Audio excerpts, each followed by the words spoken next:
वृद्ध आश्रम खोले जा रहे हैं।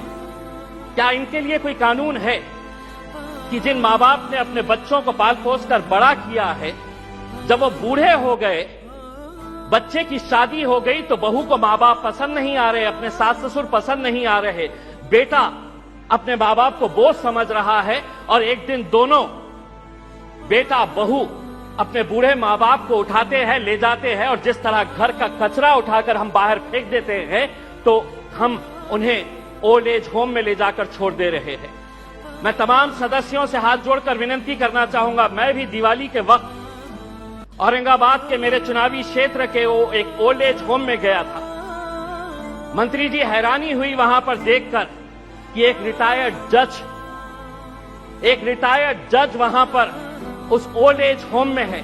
मुझे यकीन नहीं हुआ जब मैंने उसका नाम सुना कि उसके बेटे, इतना बड़ा घर है, ऐसा नहीं है कि बहुत गरीब है कि अब मां बाप को पाल नहीं सकते हैं, लेकिन एक रिटायर्ड जज भी उस ओल्ड एज होम में जब हमने देखे तो तब समझ में आया कि ये समाज कहां जा रहा है करके। तो ऐसे लोगों के लिए क्या कानून होना चाहिए? फैमिली कोर्ट के जरिए पति पत्नियों का विवाद तो जो है ये जिंदगी भर चलता रहेगा, इन्हें भी इंसाफ मिलना चाहिए, लेकिन वो बूढ़े मां बाप कहां जाएंगे?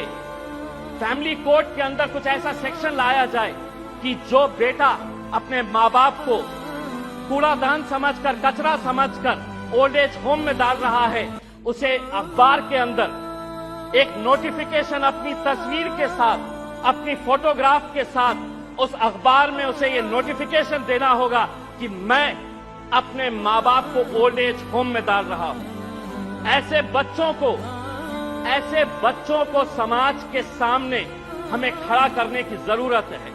लाइए कानून, वरना वो बूढ़े मां बाप जो रोकने के अलावा कुछ नहीं कर सकते हैं, क्योंकि कोई कानून नहीं है।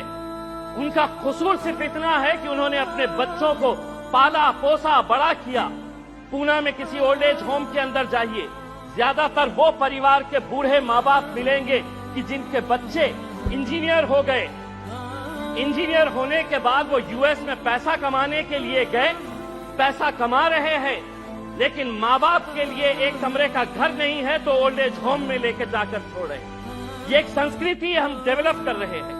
फैमिली कोर्ट्स के जरिए मैं मंत्री जी आपसे ये अनुरोध करना चाहूंगा कि आप कुछ ऐसा कानून इन लोगों के लिए भी लेकर आइए जो बच्चे अपने मां बाप को आज यहां पर ले जाकर छोड़ रहे हैं।